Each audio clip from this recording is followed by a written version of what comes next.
খ্ৰীষ্টান মিছনাৰীসকলে পৰিচালনা কৰা ইংলিছ মিডিয়াম স্কুলবোৰত সৰস্বতী পূজা পাতিব নিদিয়াক লৈ বৰ্তমান ছ'চিয়েল মিডিয়াত সত্যৰঞ্জন বৰা আৰু খ্ৰীষ্টান সমাজৰ মুখপাত্ৰ নাৰায়ণ শইকীয়াৰ মাজত তৰ্ক বিতৰ্ক হোৱা দেখা গৈছে।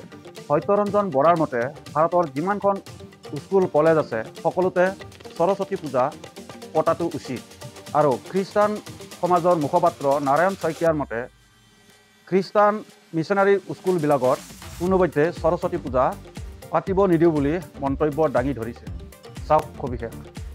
নাই সৰস্বতী পূজা কোনো ধৰণে খ্ৰীষ্টান মিছনাৰী স্কুলবিলাকত পতা নহ'ব, আৰু সেইটো আগতো পতা হোৱা নাছিলে আৰু আজিও পতা নহ'ব। কাৰণ খ্ৰীষ্টান মিছনাৰী স্কুল বুলি কোৱাৰ লগে লগে আপোনালোকে গম পাব লাগে যে খ্ৰীষ্টান এটা ধৰ্ম, খ্ৰীষ্টান এটা ধৰ্ম, এটা কমিউনিটি হয়, আৰু আমাৰ কিছুমান নিজৰ নীতি নিয়ম আছে। আমি সেই নীতি নিয়মৰ বাহিৰত আমি যাব নোৱাৰোঁ। যেতিয়া খ্ৰীষ্টান বুলি কোৱা হৈছে তেনেহ'লে তাত আমি অন্য দেৱ দেৱীৰ পূজা আমি নকৰোঁ, কোনো পধ্যে নকৰোঁ, এতিয়াও নকৰোঁ আৰু আগলৈও কৰিব নোৱাৰোঁ। কিন্তু তাত স্কুলসমূহত পঢ়া ল'ৰা ছোৱালীবিলাক সম্পূৰ্ণ ফ্ৰীডম আছে, তেওঁলোকে বাহিৰত মানিব পাৰে, ক'ৰবাত তেওঁ স্কুলৰ কেম্পাছৰ বাহিৰত গৈ পেলাই তেওঁলোকে সৰস্বতী পূজা পাতিব পাৰে, জইন কৰিব পাৰে, তেওঁলোক তাৰ কাৰণে ফ্ৰীডম, সেইটো বাধা কৰিবলগীয়া একো নাই। কিন্তু খ্ৰীষ্টান মিছনাৰী স্কুলবিলাক যিবিলাক খ্ৰীষ্টান মিছনাৰীৰ দ্বাৰাই পৰিচালিত হয় সেই স্কুলবিলাকত কোনো ধৰণৰ সৰস্বতী পূজা পতা নহ'ব, আৰু এতিয়াও নহয়, আগলৈও নহয়। জয় শ্ৰীৰাম ধ্বনি দিয়াত আপত্তি নাই, জয় শ্ৰীৰাম ধ্বনি দিয়াত আপত্তি নাই, কিন্তু জয় শ্ৰীৰাম ধ্বনি দি পেলাই এটা উৎপতীয়া পৰিৱেশ কৰিবলৈ দিয়া নহয়। স্কুল এখনত, খ্ৰীষ্টান মিছনাৰী স্কুল এখনত অলমষ্ট বিভিন্ন সম্প্ৰদায়ৰ লোকে পঢ়ে, মুছলমানে পঢ়ে, বড়োৱে পঢ়ে, বেংগলী পঢ়ে, হিন্দু পঢ়ে, সকলোৱে পঢ়ে। কোনোবাই কৃষ্ণক মানে, কোনোবাই ৰামক মানে, হনুমানক মানে, সকলোৱে নিজৰ নিজৰ ভগৱানক আৰাধনা কৰিব পাৰে। তেওঁ কিতাপখন লওঁতে তেওঁ জয় শ্ৰীৰামৰ নামটো ল'লে, কোনোবাই কৃষ্ণৰ নামটো ল'লে, কোনোবাই ভগৱানৰ নামটো ল'লে, তেওঁ ল'ব পাৰে, তেওঁ লোৱাত আপত্তি নাই। কিন্তু সেই নামটোকে ধপ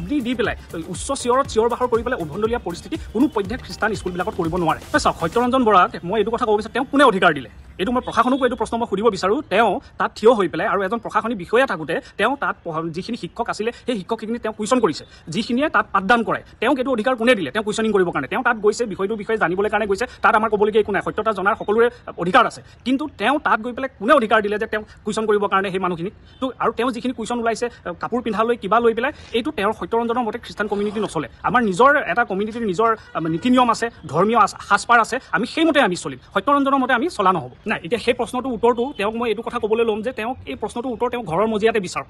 কাৰণ কেলৈ? তেওঁৰ ঘৰৰ বেকগ্ৰাউণ্ডটো, তেওঁ এজনী খ্ৰীষ্টান ছোৱালী বিয়া পাতিছে, আৰু সেই খ্ৰীষ্টান ছোৱালীজনী বৰ্তমান সময়ত এতিয়া হিন্দু, কিন্তু তেওঁ শ্বশুৰবাৰী, তেওঁ family in law, father in law খ্ৰীষ্টান হয় আৰু পাষ্টৰ হয়।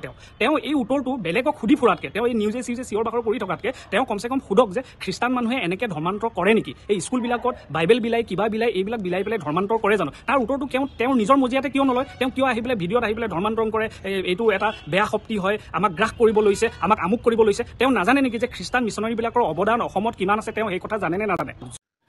কেইটামান মুহূৰ্তৰ আগতে নাৰায়ণ শইকীয়া খ্ৰীষ্টিয়ান সমাজৰ মুখপাত্ৰ বুলি কৈছে। তেওঁৰ মন্তব্য শুনিলোঁ। তেওঁ কৈছে যে খ্ৰীষ্টিয়ান মিছনাৰীৰ দ্বাৰা পৰিচালিত স্কুলত সৰস্বতী পূজা পাতিবলৈ দিয়া নহ'ব, আৰু সৰস্বতী পূজা পতা হেনো খ্ৰীষ্টিয়ান স্কুলত অসাংবিধানিক বুলি কৈছে। মই কৈছোঁ, নাৰায়ণ শইকীয়া ডাঙৰীয়া, আপোনাক মা দেউতাই নামটো কি বুলি দিলে? নাৰায়ণ বুলি দিলে। নাৰায়ণ মানে কি জানেনে? এবাৰ ভাবিব। মাতৃধৰ্ম, মাতৃভাষা, পিতৃক নষ্ট কৰা যিবোৰ মানুহ, সেইবোৰ মানুহে আজি তাৰিখত বিদেশী কোলাত বহি এই ধৰণে চটফটাই ফুৰিছে। যিবোৰ লোকে নিজৰ মাতৃধৰ্ম, মাতৃভাষাক নষ্ট কৰিবলৈ আপোনালোকে যি প্ৰক্ৰিয়া আৰম্ভ কৰিছে, তাৰে আপোনাৰ ঠিকেই অসমীয়া জাতি, অসমীয়া ধৰ্ম, সনাতন হিন্দু ধৰ্ম দৰ্শনৰ আচলতে আপোনালোকেই কি বুলি ক'ম এতিয়া, কুলাংগাৰ বুলি নকওঁ, কিন্তু আপুনি যি ধৰণে কথাখিনি ক'লে, তাচ্ছিল্য কৰি যি ধৰণৰ বক্তব্য ৰাখিলে, নামটো যেতিয়া আপুনি মুখত লয়, নামটো লওঁতেই আপুনি দেখোন বাৰম্বাৰ নাৰায়ণৰ নাম ল'ব লগা হৈছে। তাৰ পিছতো নিজৰ মূল বুনিয়াদ আপুনি পাহৰি গৈছে। আপুনি সৰস্বতী পূজা পাতিব নিদিব, সৰস্বতী পূজা পাতাটো অসাংবিধানিক বুলি কৈছে। কোনখন সংবিধানৰ মতে অসাংবিধানিক? জানে সংবিধান? পঢ়িছে কোনোবা দিনা সংবিধান? আৰ্টিকল 51A কি কৈছে বুজি পায় আপুনি? আপুনি ভাৰতীয় নাগৰিক নহয়? ভাৰতীয় নাগৰিকৰ দায়িত্ব নহয়? আৰ্টিকল 51A কৈছে, চাব আপুনি, it is the responsibility or duty, fundamental duty of every citizen of India to uphold and protect the sovereignty and integrity of India. ভাৰতৰ সুভেৰেনিটি কি? খ্ৰীষ্টিয়ানিটি ইজ দ্য ভাৰতৰ সুভেৰেনিটি নেকি? Do you think Christianity is the sovereignty of this country? সেইটোও নাজানে। What is the sovereignty of India? Narayan Saikia, আপুনি Christian ক'ৰ পৰা হ'ল? আৱৰণ এখন পিন্ধি লৈছে নহয়, তাৰপিছত আস্ফালন কৰিবলৈ আহিছে। আপোনালোকে যিসকলে সৰস্বতী পূজা নাপাতিব, আমি কৈছোঁ সৰস্বতী পূজা নপতাটো অসাংবিধানিক।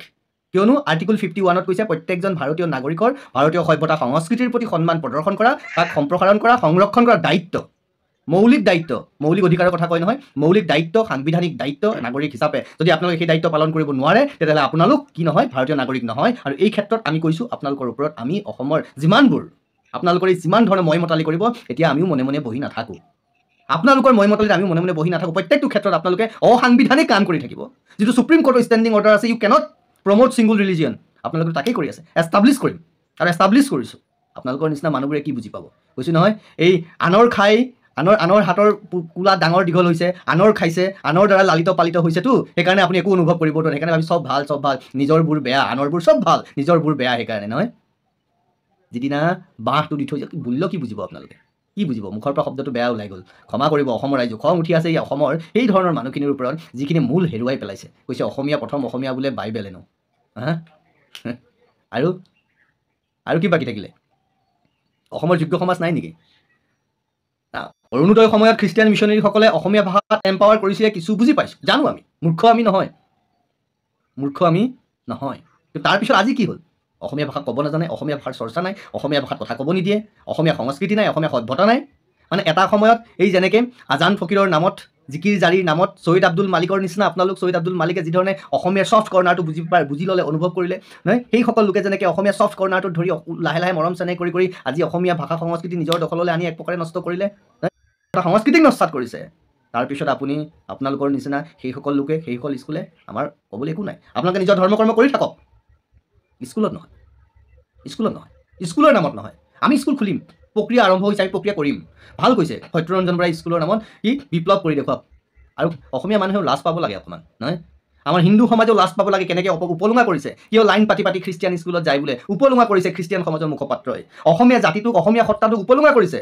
আৰে যিবোৰ মানুহৰ পইচা দি আপোনালোকে স্কুল চলাই আছে, সেইবোৰ মানুহে কিয় যায় লাইন পাতি বুলি তেওঁ তাচ্ছিল্য কৰিছে, উপলুঙা কৰিছে অসমীয়া মানুহক। অসমীয়া মানুহ ইমান সত্তাহীন নেকি? ইমান জাতীয় চেতনাহীন নেকি? আমাৰ মুখতে থাকিব নেকি সচেতনা? আমাৰ মুখতে থাকিব নেকি কেৱল সকলো কথা? তাৰ বাহিৰে একোৱেই নকৰিম নেকি? বিদেশী শক্তিবোৰে আহি আমাক ইটোৰ পিছত ইটো আহি নষ্ট কৰি যাব, এফালৰ পৰা আমি হাত সাবটি বহি থাকিম নেকি?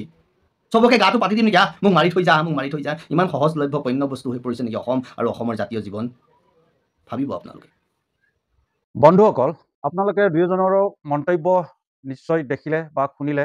এই বিষয়ত আপোনালোকৰ মন্তব্য কি কমেণ্ট কৰি নিশ্চয় জনাব। কোনজনৰ মন্তব্য উচিত হৈছে। শেষত বন্ধুসকল, আপোনালোকলৈ অনুৰোধ, প্লিজ ভিডিঅ'টো লাইক কৰিব আৰু প্লিজ মোৰ চেনেলটো ছাবস্ক্ৰাইব কৰিব। ধন্যবাদ।